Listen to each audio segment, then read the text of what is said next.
The child was starving in the desert, until the cowboy called her little one. The scream came just after sunrise, when the desert was still cold and the sky looked bruised. Caleb heard it from a mile out, sharp, raw, the kind of sound that cuts through a man's chest and lodges there. He pulled his horse to a stop and listened. The wind carried nothing but silence after that. Just the low moan of the canyon and the scrape of his own breathing. He should have kept riding. That's what a smart man would have done. A man who knew better than to follow trouble into the rocks. But Caleb had stopped being smart a long time ago. Around the same time, he stopped being a lot of things. So he turned his horse toward the sound and rode into the narrow mouth of the canyon, where the shadows still clung to the stone like they were afraid of the light. He found her in a clearing no bigger than a horse stall. She was on her knees, clawing at the dirt with her bare hands. 2 mounds of earth rose in front of her, crude, shallow graves marked with stones that had been stacked in a hurry. The child couldn't have been more than 7, maybe 8 years old. Her dress hung in strips, torn and stained with dust and something darker. Her hair was matted, tangled with desert scrub and sand. Her fingers were bleeding. She didn't look up when he approached. Caleb dismounted slowly, his boots crunching on the gravel. He kept his hands visible, his movements calm. He'd seen wild animals with that same hollow stare, the kind that came after the fight was over and all that was left was the shaking. "Easy now," he said, his voice low. "I'm not going to hurt you." She didn't respond. She just kept digging, her small hands scraping at the dirt like she was trying to pull someone back from the other side. Her nails were broken. Blood smeared across the pale stones. Caleb crouched a few feet away, studying the graves. They were fresh, no more than a day old. Whoever had buried these people hadn't stayed long enough to do it right. The stones were uneven. The dirt was loose. He could see the edge of something dark beneath the soil. Fabric, maybe.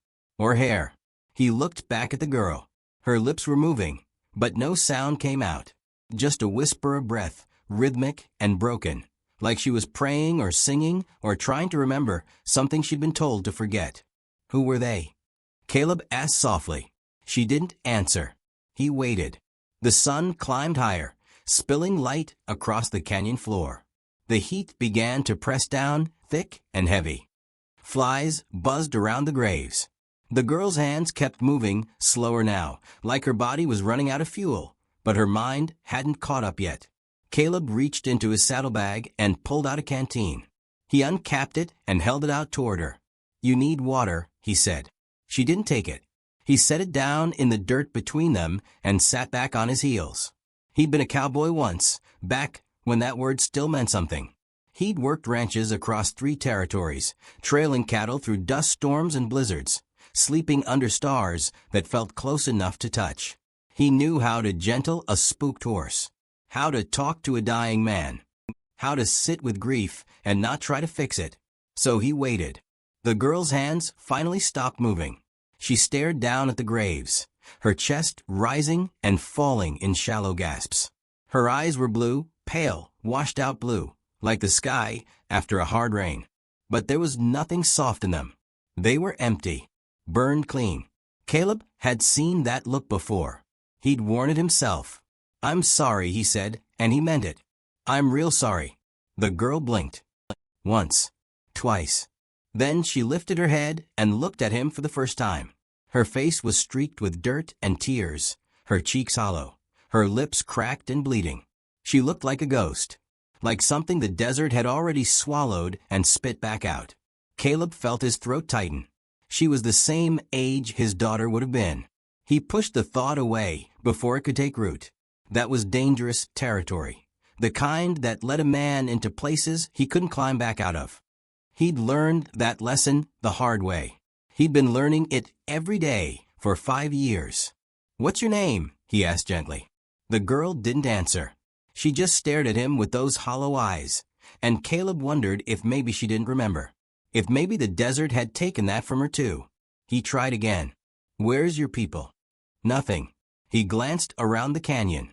There were no wagon tracks, no hoof prints, no sign of how she'd gotten here or who had left her. Just the graves and the stones and the silence pressing down like a weight. "You got anybody?" he asked. "Anybody looking for you?" The girl's gaze drifted back to the graves. Her lips trembled. For a moment, Caleb thought she might speak. But then her face crumpled, and she folded in on herself, small and broken, her arms wrapping around her knees. Caleb exhaled slowly. He looked up at the sky, squinting against the glare. He could leave her. Ride into the nearest town, tell the sheriff, let someone else handle it. That would be the smart thing, the safe thing. But he didn't move. Instead, he stood and walked over to his horse. He pulled a wool blanket from his pack, shook it out, and draped it over the girl's shoulders. She flinched, but didn't pull away. He picked up the canteen and pressed it into her hands, closing her fingers around it. "Drink," he said quietly. She did. Just a sip. Then another. Her hand shook so badly the water spilled down her chin. Caleb knelt beside her again, and this time he let himself do something he hadn't done in a long time. He let himself care. "Listen to me," he said, his voice rough. "I don't know what happened here. I don't know who you lost. But I'm not going to leave you out here to die. You hear me?" The girl stared at him, her eyes wet and red. "I'm going to get you somewhere safe," Caleb continued. "Somewhere with food and a roof. And then we'll figure out the rest." She didn't nod, didn't speak, but something shifted in her expression, something small and fragile, like a door opening just a crack. Caleb reached out slowly, carefully, and brushed a strand of hair away from her face. His hand was rough, scarred from years of rope and leather and sun. Hers was so small it barely seemed real. "Little one," he whispered. And for the first time since he'd found her, the girl's eyes focused. Really focused. Like she'd heard something that mattered. Like those 2 words had pulled her back from wherever she'd been drowning. Caleb swallowed hard. He hadn't called anyone that in 5 years. Not since the day he buried his own daughter and rode away from everything he'd ever loved. But here, in this canyon, with this broken child and these nameless graves, the words had come out anyway. And now they hung in the air between them, fragile and sharp as broken glass. The girl's lips parted. She drew in a breath, shaky and thin. But she didn't speak. Not yet. On the 3rd morning, Caleb woke to find the girl staring at him. She sat cross-legged by the dying fire, wrapped in his blanket, her eyes fixed on his face like she was studying something she couldn't quite figure out. The sun wasn't up yet. The desert was still dark, cold enough that his breath came out in thin clouds. He'd learned not to startle her. Sudden movements made her flinch, made her eyes go somewhere far away. So he sat up slowly and rubbed his face. "Morning," he said. She didn't respond. She never did. 3 days on the trail together, and she hadn't spoken a single word. Caleb had tried everything. Gentle questions, simple commands, even jokes, though he wasn't much good at those anymore. Nothing worked. The girl just watched him with those pale blue eyes, silent as stone, and he was starting to wonder if maybe the desert had taken her voice along with everything else. He poked at the fire with a stick, coaxing a few weak flames back to life. The wood was nearly gone. They'd need to find more today, or go without tonight. He glanced over at the girl. "You sleep all right?" he asked. No answer. He nodded, like she'd said yes anyway. "Good. That's good." The silence stretched out between them, heavy and uncomfortable. Caleb had spent the last 5 years riding alone, and he'd gotten used to the quiet, preferred it even. But this was different. This silence had weight. It pressed down on his chest like a hand. He stood and walked to where his horse was hobbled, checking the animal's legs and hooves out of habit. The mare was old, steady, the kind of horse a drifter could trust. She'd carried him through 3 territories without complaint. He ran his hand along her neck, and she leaned into his touch. "We'll head east today," Caleb said, loud enough for the girl to hear. "There's a trading post about 2 days out. We can get you some proper clothes. Maybe some food that ain't jerky and hardtack." He glanced back. The girl was still watching him, her face expressionless. Caleb sighed and turned back to the horse. "I know you can hear me," he said quietly. I don't know if you understand, but I'm trying here. I'm trying to help. The wind picked up, carrying dust and the smell of sage. Somewhere in the distance, a coyote called out, lonely and thin. Caleb finished checking the horse and walked back to the fire. He sat down across from the girl and pulled a strip of jerky from his pack. You need to eat, he said, holding it out. She took it. That much she would do. She'd eat if he put food in her hands, drink if he gave her water. But she wouldn't ask for it, wouldn't reach for it herself. It was like some part of her had shut down, and all that was left was the part that knew how to survive. Caleb watched her chew slowly, mechanically. Her face was cleaner now. He'd used water from his canteen to wash the worst of the dirt and blood away, though her hair was still tangled, still full of dust. She was small for her age, too small. Thin in a way that spoke of hunger that went back weeks, maybe months. She reminded him of Anna. The thought came before he could stop it, sharp and sudden as a knife between the ribs. He looked away, jaw tight, and focused on the horizon. The sky was starting to lighten, turning from black to deep blue to something softer. Another day. Another stretch of empty desert. He'd been running for 5 years. 5 years since he'd left the ranch. Since he'd buried his daughter and his wife and everything he'd ever thought his life would be. He'd told himself he was looking for work. Told himself he just needed time. But the truth was simpler and uglier than that. He was running because staying still hurt too much. I had a daughter once, Caleb said suddenly. The words came out rough, like his throat had forgotten how to shape them. Her name was Anna. The girl didn't react. She just kept chewing, her eyes on the fire now, instead of on him. Caleb leaned forward, resting his elbows on his knees. She'd be about your age now. Maybe a little older. Hard to say. Time gets fuzzy when you're on the trail. He picked up a stick and poked at the coals, watching the sparks rise and die. She was small like you, he continued. Had her mama's eyes. Brown, though. Not blue. And she talked. Lord, did she talk. From sunup to sundown, asking questions, telling stories, making up songs about the horses and the cattle and the clouds. His voice caught. He swallowed hard and kept going. She got sick one winter. Fever came on fast. Her mama sent me into town for the doctor, but there was a storm. Snow came down so thick I couldn't see 10 feet in front of me. Took me 2 days to get there and back. He paused. The fire crackled softly. By the time I got home, she was gone. The words hung in the air, cold and final. Caleb stared into the flames, seeing things that weren't there. A small bed. A pale face. His wife's eyes red and hollow, staring at him like he was a stranger. Her mama died 6 months later, he said quietly. Grief, the doctor said. But I knew better. She died because I wasn't there when it mattered. Because I failed them both. He looked up at the girl. She was watching him again, her expression unreadable. That's why I'm out here, Caleb said. That's why I ain't got no home. No family. Nothing but a horse and a bedroll and too many miles behind me. The girl blinked once, slowly. Caleb rubbed his face with both hands. He didn't know why he'd said all that. Maybe because the silence was eating him alive. Maybe because he thought if he said it out loud, it would hurt less. But it didn't. It never did. I'm not a good man, he said, his voice barely above a whisper. I don't deserve a second chance.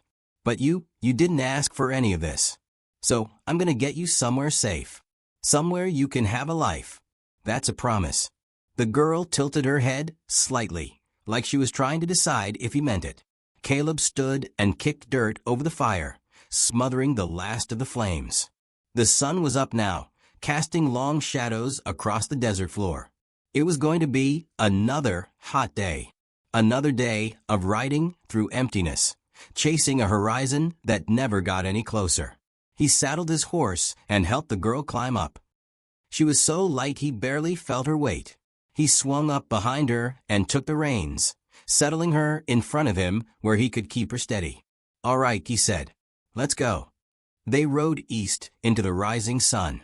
The desert stretched out in every direction, endless, indifferent, beautiful in a way that made a man feel small. Caleb kept his eyes on the trail and his thoughts locked down tight. But he could feel the girl leaning back against him, her small body trusting his in a way that made his chest ache. She didn't speak, didn't make a sound. But when he glanced down, he saw that her hand had closed around the edge of his sleeve, holding on like she was afraid he might disappear. And for the first time in 5 years, Caleb wondered if maybe running wasn't the only way to survive. Maybe sometimes you had to stop, turn around, face the thing that was chasing you, even if it wore the face of a ghost. The girl's hand had been closed for 5 days. Caleb noticed it on the first night, the way her left fist stayed clenched even in sleep. Her small fingers, curled so tight the knuckles, showed white through the dirt and dust. He'd wondered what she was holding. A stone, maybe, or a button from her mother's dress. Something small enough to hide, precious enough to keep. But he didn't ask. On the 5th night, beneath a sky so thick with stars it felt like the heavens were pressing down, she finally opened it. They'd made camp in a shallow draw between 2 mesas, where the wind couldn't reach and the ground was soft enough to sleep on. Caleb had built a small fire and cooked the last of the salt pork, watching the girl eat in silence, like always. She was looking better, cleaner, at least. Her face had color again. Her eyes didn't look quite so hollow. But she still hadn't spoken. After they ate, Caleb leaned back against his saddle and looked up at the stars. They were so bright out here, so dense, they made the darkness between them seem deeper. He'd always liked the night sky. It was one of the few things that stayed the same no matter where a man rode. The same stars over the ranch where Anna was born. The same stars over the grave where he'd buried her. He heard a small sound and looked over. The girl was holding something in her palm, turning it slowly in the firelight. Caleb sat up straighter, trying to see what it was without making her feel watched. It glinted, metal, he thought. Small and round. "What you got there?" he asked gently. The girl didn't answer, but she didn't close her hand either. She just kept turning the object over and over, her face soft and sad in a way he hadn't seen before. Caleb moved closer, careful and slow. "Can I see?" She hesitated. Then, after a long moment, she held out her hand. It was a locket. Old. Tarnished. The kind of cheap brass that turned green with time and sweat. The chain was broken, just a few links still attached. The surface was scratched and dented, like it had been dropped or stepped on or carried through something hard. Caleb reached out, and the girl let him take it. The locket was warm from her hand. He turned it over, looking for an engraving, a name, anything that might tell him where it came from. But there was nothing, just worn metal and years of use. He pressed the tiny clasp with his thumbnail, and the locket opened. Inside was a photograph. A woman, young, maybe 20, dark hair pulled back, eyes serious, mouth set in a line that was trying hard not to smile. The photograph was faded, yellowed at the edges, but the woman's face was still clear. She was pretty in a plain way, the kind of pretty that came from good bones and hard living. Caleb looked at the girl. "This your mama?" The girl shook her head. "Your sister." Another shake. Caleb frowned. "Then who?" But before he could finish, the girl reached out and took the locket back. She closed it carefully, held it against her chest, and looked up at him with eyes that were suddenly wet and bright. "All right," Caleb said quietly. "All right. You don't have to tell me." The girl nodded once and tucked the locket into the pocket of her dress. Then she laid down by the fire, curled on her side, and closed her eyes. Caleb watched her for a long time. The locket bothered him in a way he couldn't name. Not because she had it, but because of the way she looked at it. Like it was the only thing in the world that mattered. Like it was the only thing she had left. He turned back to the fire and added another piece of wood. The flames jumped higher, casting shadows that danced across the rocks. Somewhere in the distance, an owl called out, low and mournful. Caleb closed his eyes and tried to sleep. He woke to the sound of the girl, crying. Not loud, just small, broken sounds that barely carried over the crackle of the dying fire. Caleb sat up fast, his heart pounding. The girl was still lying down, but she was shaking. her whole body trembling like she was freezing, though the night wasn't that cold. He moved to her side and touched her shoulder. She was burning. "Jesus," Caleb whispered. He rolled her onto her back and pressed his hand to her forehead. Her skin was so hot it hurt to touch. Her face was flushed, her lips dry and cracked. She wasn't crying because she was sad. She was crying because she was sick. Fever. Caleb had seen it before. Seen it take Anna in less than 3 days. Seen it turn a healthy child into a ghost so fast there wasn't time to say goodbye. "No," he said out loud. "No, not again." He grabbed his canteen and poured water onto his bandana, then pressed it against the girl's forehead. She whimpered and tried to turn away, but he held her still. "Stay with me," he said. "You hear me? Stay with me." Her eyes opened, glassy and unfocused. She looked at him like she didn't know who he was. Caleb's mind raced. They were 2 days from the trading post. Maybe more if he had to go slow. There was no doctor there anyway, just a store and a few drifters passing through. But there was a town. A real town with a doctor and medicine and people who knew how to fight fever.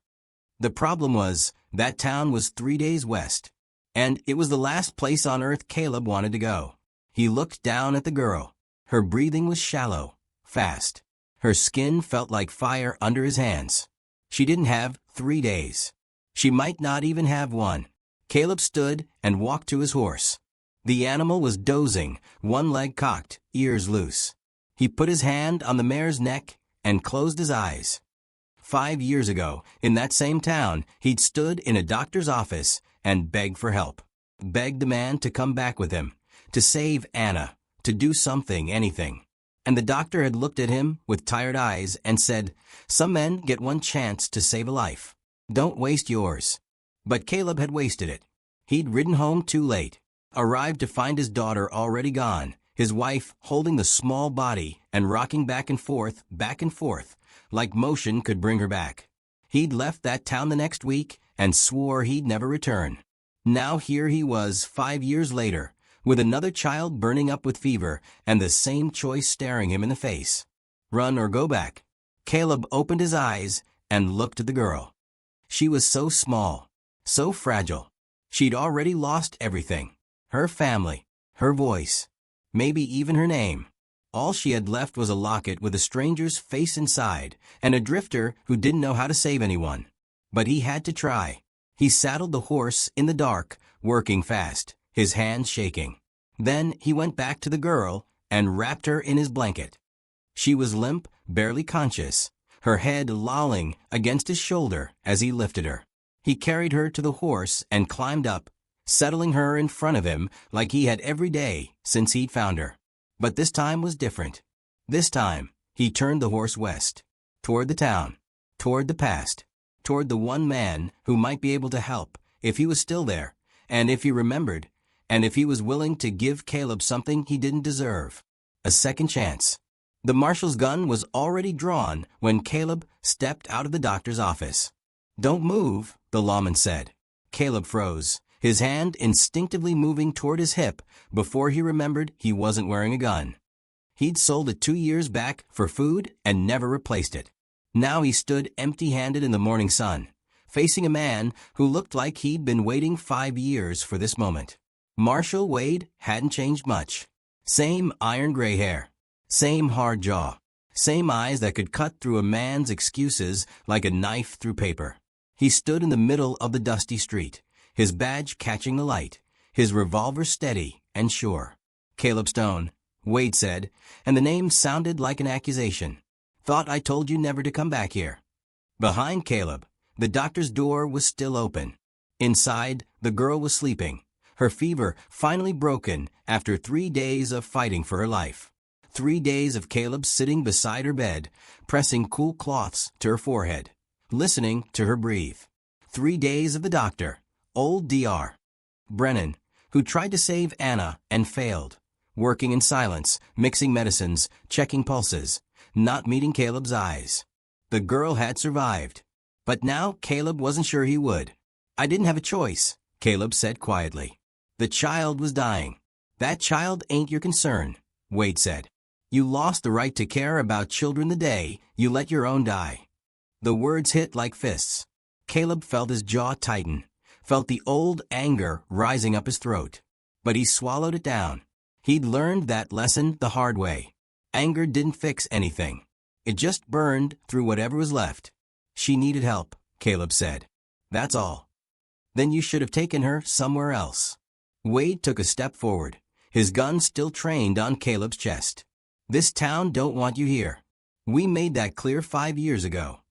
A small crowd was gathering now. People stepping out of the general store, the saloon, the boarding house. Watching. Waiting. Caleb recognized some of them. The blacksmith who'd shoed his horses. The widow who used to bring soup when Anna was sick. The rancher who'd offered him work before everything fell apart. They all looked at him the same way, like he was something that needed to be swept off the street. I'll leave, Caleb said. Soon as the girl's strong enough to travel. She can stay, Wade said. We'll find someone to take her in. But you're leaving now. She doesn't know anyone here. She doesn't know you either. Wade's voice was flat final. You're a drifter. A man who couldn't save his own family. What makes you think you can save her? Caleb didn't have an answer for that. Because Wade was right. He was a drifter. A failure. A man who'd run from his ghosts for 5 years and never looked back. He had no right to this girl. No claim to her. She'd be better off with someone else. Someone who hadn't already proven they couldn't protect the people they loved. Marshall's right, Caleb. The voice came from the crowd. A woman's voice, soft but certain. Caleb looked over and saw Margaret Flynn, the widow who used to bring soup. She stood with her arms crossed, her face sad but sure. That little girl deserves better than a man who's already broken. Let us take care of her. You just go. Others nodded, murmured agreement. The rancher, the blacksmith, even old Mrs. Chun from the laundry, who'd always had a kind word for everyone. They weren't being cruel. That was the worst part. They were being practical, merciful even. They thought they were saving the girl from him. Maybe they were right. Caleb looked down at his boots, at the dust and the worn leather, and the miles that had carried him away from everything he'd ever loved. He thought about Anna, about the way she used to grab his hand when they walked to the barn, about her voice, high and bright, singing songs she made up about clouds and horses, and the way the wind sounded through the grass. He thought about his wife, Sarah, and the way she'd looked at him that last day. Not with anger, not even with blame, just with emptiness. Like he'd already become a ghost. All right, Caleb said quietly. All right, I'll go. He turned back toward the doctor's office, planning to say goodbye, to at least see the girl one more time before he rode out. But Wade called out, sharp and commanding. No, you leave now. Don't make this harder than it needs to be. Caleb stopped. His chest felt tight, like something was wrapped around his ribs and squeezing. He wanted to argue, to fight, to tell them all that they didn't understand, that this girl was different, that maybe he could. But he couldn't finish the thought. Because what could he do? What had he ever done except fail? He nodded once and started walking toward his horse, which was tied up outside the saloon. His boots sounded too loud in the quiet street. The crowd watched him go, silent as gravestones. Wade kept his gun up, following Caleb's movement, making sure he didn't change his mind. Caleb reached his horse and put his hand on the saddle. The leather was warm from the sun. The mare nickered softly, like she knew something was wrong. He untied the reins and started to mount. And then he heard it. A voice. Small. Shaking. But clear as a bell. Caleb. He turned. The girl stood in the doorway of the doctor's office, wrapped in a blanket too big for her. Her face pale, her eyes wide. Dr. Brennan stood behind her, his hand on her shoulder, trying to pull her back inside. But she shook him off and took a step forward. Caleb, she said again. The word hung in the air like a prayer. It was the first time she'd spoken in 8 days. The first sound he'd heard from her, besides crying and breathing and the small whimpers she made in her sleep. And she'd used it to say his name. Not help. Not please. Not don't go. Just his name. Like it mattered. Like he mattered. Caleb felt something break open in his chest. Something that had been locked down tight for 5 years. He took a step toward her, and Wade moved to block him. But the marshal hesitated. Because everyone in that street had heard it too. Had seen the way the girl looked at Caleb. The way she reached out one small hand, still holding tight to that tarnished locket, and waited. She spoke, someone whispered. First word she said, another voice added. Wade lowered his gun, just a fraction. His face was uncertain now, conflicted. He looked at the girl, then at Caleb, then back at the girl. Caleb, she said a third time. And then, so quiet he almost didn't hear it, stay. The marshal holstered his gun slowly. He looked at Caleb with something that might have been understanding, or might have been pity. It was hard to tell. She knows your name, Wade said finally. That means something. Caleb walked toward the girl. The crowd parted to let him through. No one spoke. No one tried to stop him. He reached the doctor's office and knelt down so he was eye level with her. You talked, he said, his voice rough. She nodded. You said my name. She nodded again. Why? The girl looked at him for a long time. Then she reached out and touched his chest, right over his heart, with one small finger. Because, she whispered. You called me little one. Caleb felt tears sting his eyes. He didn't try to hide them. He just reached out and pulled the girl into his arms, and she came willingly, wrapping her thin arms around his neck and holding on like he was the only solid thing in the world. What's your name? He asked softly, his face pressed against her dusty hair. She pulled back just enough to look at him. Her eyes were clear now, still sad, still carrying weight no child should carry, but clear. Emma, she said. My name is Emma. And Caleb understood, finally, what Dr. Brennan had tried to tell him 5 years ago. Some men get one chance to save a life. But some men, the broken ones, the lost ones, the ones who thought they'd used up all their chances, get two. Not because they deserve it, but because someone small and brave decides to see them anyway.